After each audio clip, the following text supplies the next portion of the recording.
नमस्कार दोस्तों, कैसे हैं आप लोग। उम्मीद है आप सभी अच्छे होंगे। मेरे साथ प्राज्वल कानपुर से हमारे सहयोगी जुड़े हैं। प्राज्वल, बहुत बहुत स्वागत है आपका।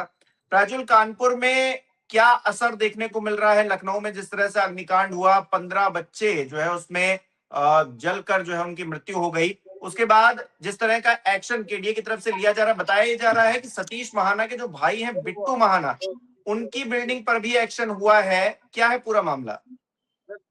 जी हिमांशु, आपको बताऊं, साफ तौर पर बताना चाहूंगा कि कानपुर विकास प्राधिकरण इस वक्त एक्शन मोड में है और एक के बाद एक ताबड़तोड़ कार्रवाइयां कर रहा है, क्योंकि मुख्यमंत्री योगी आदित्यनाथ ने लखनऊ में हुए अग्निकांड के बाद सख्त आदेश जारी कर दिया था कि किसी भी तरह की बेसमेंट में व्यावसायिक गतिविधि संचालित नहीं होनी चाहिए। इसके अलावा जो भी ऐसे भवन, जो भी ऐसे निर्माण, वो ऐसी बिल्डिंगे जो नक्शे के विपरीत बनी है, जिनका आवासीय नक्शा पास है और कॉमर्शियल एक्टिविटीज हो रही हैं, कम लोड है लिए है कैस्को की तरफ से, और वो कम लोड लेकर के और ज्यादा इलेक्ट्रिसिटी का यूज कर रहे हैं, तो ऐसे वो निर्माण हैं जिनको जो खतरे की घंटी बन सकते हैं, उनको सबको सील किया गया है। कानपुर विकास प्राधिकरण ने काका दो, जाजमऊ और कई वो स्थान जहां पर ताबड़तोड़ कार्रवाइयां की हैं, कई ऐसे कोचिंग संस्थान हैं जिनको सील किया गया था और कई को नोटिस भी जारी किया गया है।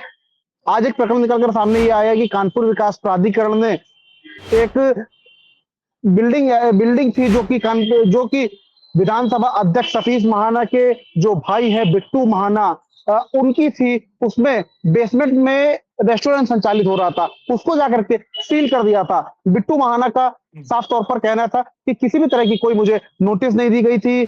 अतुल राय जो प्रवर्तन जोन एक के अधिकारी हैं, प्रवर्तन अधिकारी हैं, प्रभारी अधिकारी हैं, उनकी तरफ से कोई नोटिस नहीं दी गई थी। उन्होंने ये भी कहा था बिट्टू महाना ने कि मैंने अतुल राय साहब से बोला था कि मुझे आप जैसा कहेंगे मैं वैसा कर लूंगा और मैं सारा सामान हटा लूंगा, मुझे सामान तक नहीं हटाने दिया गया और बिना किसी नोटिस को दिए ही उठा करके उनका जो बेसमेंट था जिसमें रेस्टोरेंट संचालित हो रहा था उसको सील कर दिया गया। लेकिन ये विवाद और ज्यादा गहरा तब गया जब 24 घंटे के बाद वहां पर कुछ लोगों ने उस सील पट्टे को हटा करके किनारे रख दिया। लेकिन सवाल ये उठता है कि विधानसभा अध्यक्ष सतीश महाना से बड़ा कद क्या रसूखदार जो व्यावसायिक गतिविधियां जिनमें संचालित होती है, कई ऐसे शॉपिंग कॉम्प्लेक्स हैं जो नक्शे के विपरीत बने हुए हैं, जिन पर आज तक कोई कार्रवाई नहीं की है कानपुर विकास प्राधिकरण ने, जो कि अगर वहां पर आग लग जाए तो एक बड़ी जनहानि हो सकती है। मुख्यमंत्री योगी आदित्यनाथ की मंशा के विपरीत कानपुर विकास प्राधिकरण काम कर रहा है। हम 12 जून को 4 PM अखबार में हमारे एक खबर प्रसारित की गई थी जिसमें shoppers stop, Zudio, Reliance trends, Reliance digital, DIY और जूडियो, इन शॉपिंग कॉम्प्लेक्स को लेकर के हमने एक आग लगने के पहले एक खबर प्रसारित की थी। उस खबर पे एक्शन लेते हुए कानपुर विकास प्राधिकरण की तरफ से केवल खाना पूर्ति करते हुए, अपनी नौकरी बचाते हुए केवल एक नोटिस काट दिया गया। क्या नोटिस कार्रवाई के लिए माना जा रहा है कि एक कार्रवाई पूरी मानी जा रही है? क्या नोटिस तक ही कार्रवाई सीमित रह गई है? सवाल ये उठता है कि अगर वहां पर कोई अगर जनहानि हो जाती है तो इसका जिम्मेदार कौन होगा? कुर्सी पे बैठे केडीए VC या फिर केडीए सचिव या फिर प्रवर्तन अधिकारी या फिर जोनल अधिकारी या फिर सबसे छोटी इकाई जिसको बोला जाता है जेई और सुपरवाइजर? क्योंकि नोटिस काट करके मामले में कहीं ना कहीं खाना पूर्ति तो कर दी गई है, लेकिन विधानसभा अध्यक्ष के भाई सतीश महाना के जो छोटे भाई हैं बिट्टू महाना, उनके यहाँ जाकर के बिना नोटिस के बेसमेंट सील करके चले आए, लेकिन उनको नोटिस नहीं थमाया गया।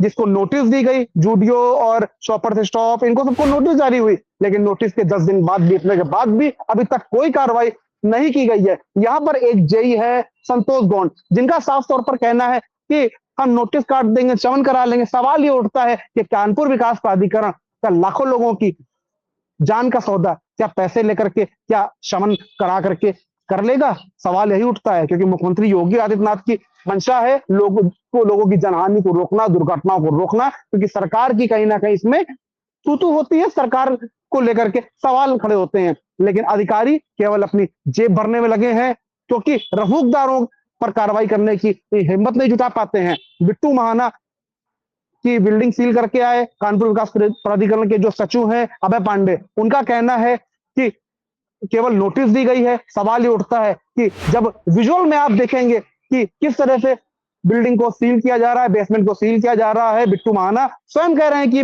मुझे सामान हटाने तक का मौका नहीं दिया गया, कोई नोटिस नहीं मिली। तो सचिव अभय पांडे कह रहे हैं कि केवल नोटिस दिया गया है।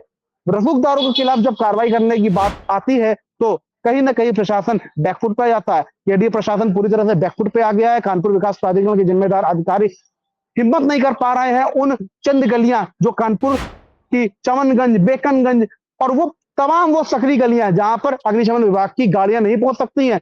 अगर आपको याद होगा 2 साल पहले यहां पर एक अग्निकांड हुआ था जिसमें एक दंपत्ति समेत 2 बच्चे, 4 लोग काल के काल में समा गए थे। ये इमारत में आग लगी थी, नीचे गोदाम संचालित हो रहा था। उसके बाद भी बदस्तूर बिल्डिंगें बन रही हैं और किसी भी तरह का कोई नक्शा नहीं पास है। अगर कोई बात होती है, कार्रवाई की बात आती है तो अधिकारी अपनी कुर्सी बचाने के लिए केवल नोटिस काट के अपनी कार्रवाई पूरी कर देते हैं और अपनी कहीं ना कहीं जिम्मेदारी से पल्ला झाड़ लेते हैं। लेकिन अभी भी बदस्तूर बिल्डिंगें बन रही हैं, उन पर नोटिस काट देते हैं जब कोई बात आती है, लेकिन किसी भी तरह की कोई प्रभावी कार्रवाई अभी तक नहीं देखने को मिली है। बात जब कार्रवाई की आती है तो छुटपुट मामलों में कार्रवाई करते हुए सील पट्टा लगा देते हैं, 4 दिन बाद वो खुल जाती हैं और प्राधिकरण अपनी पीठ थपथपा लेती है। छपाक करोगी कानपुर विकास प्राधिकरण कहीं ना कहीं 4 बिल्डिंगों को सील करेगा और 40 बता देगा, लेकिन बात जब रसूखदारों पर कार्रवाई करने की आती है तो कहीं ना कहीं बैकफुट पे आ जाता है या फिर खाली नोटिस काटकर खाने पूर्ति करता है। जी आंशु। प्रांजल, आप कह रहे थे कि तमाम ऐसी बिल्डिंग्स हैं, तमाम ऐसे शॉपिंग कॉम्प्लेक्सेस हैं जहां पर अनियमितताएं हैं, बावजूद इसके वहां पर कार्रवाई क्यों नहीं हो रही है? हमें तो खबर भी दिखाई, तमाम चीजें भी हैं, लखनऊ में इस तरह की घटना भी हो गई, वहां पर वो तेजी दिखाई क्यों नहीं देती है? हिमांशु, सबसे बड़ा सवाल ये उठता है कि जहां का राजा जिम्मेदार होता है वहां की प्रजा अपने आप सारे काम अच्छे से करती है।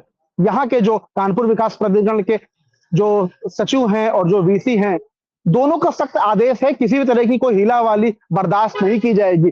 लेकिन जो प्रवर्तन प्रभारी हैं तो कहीं ना कहीं उनके लेवल से कार्रवाइयों में कहीं ना कहीं जंग खा जाती है कार्रवाइयां और अटक जाती है। कार्रवाई होते होते केवल नोटिस तक सीमित हो जाती है। मीडिया 1 दिन छापेगा, 2 दिन छापेगा, 1 दिन खबर चलेगी, 2 दिन खबर चलेगी, उसके बाद कहीं ना कहीं मीडिया चुप हो जाएगी, मीडिया इतना तूल नहीं देगी, तो कहीं ना कहीं लिंगर ऑन करके मामले को सॉर्ट आउट करने का प्रयास करते हैं, कहीं ना कहीं मामले में तहतोड़ करने का प्रयास करते हैं। सवाल ये उठता है, लोगों की जान का सौदा कानपुर विकास प्राधिकरण आखिर कब तक करता रहेगा? क्योंकि शॉपर्स स्टॉप नक्शे के विपरीत बना है, उसमें दो केवल केवल 2 फ्लोर ही उसके कॉमर्शियल है, बाकी रेजिडेंशियल है। उसका ना तो प्राधिकरण को राजस्व मिला है, ना ही उसका शमन।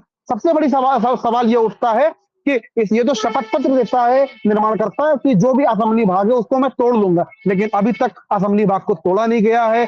और कई तो ऐसे शॉपिंग कॉम्प्लेक्स हैं जिनमें पार्किंग नहीं है, बेसमेंट में संचालित हो रहे हैं, लेकिन कानपुर विकास प्राधिकरण बेशर्मी कर रहा है, कोई कार्रवाई करने की हिम्मत नहीं जुटा पा रहा है। मानसू जी, बहुत बहुत शुक्रिया प्रांजुल, आप लगातार नजर बनाए रखिएगा। जो भी अनियमितताएं हैं या फिर जो भी अधिकारी सही ढंग से काम नहीं कर रहे हैं, हम अपना फर्ज निभाते रहेंगे और उनको झकझोरते रहेंगे और जो लापरवाही की जा रही है उसको पॉइंट आउट करते रहेंगे। बहुत बहुत शुक्रिया प्रांजुल हमारे साथ जुड़ने के लिए। हमारे दर्शक किस तरह से देख रहे हैं इस पूरे विषय को कमेंट करके जरूर बताएं। बहुत बहुत धन्यवाद आप सभी का।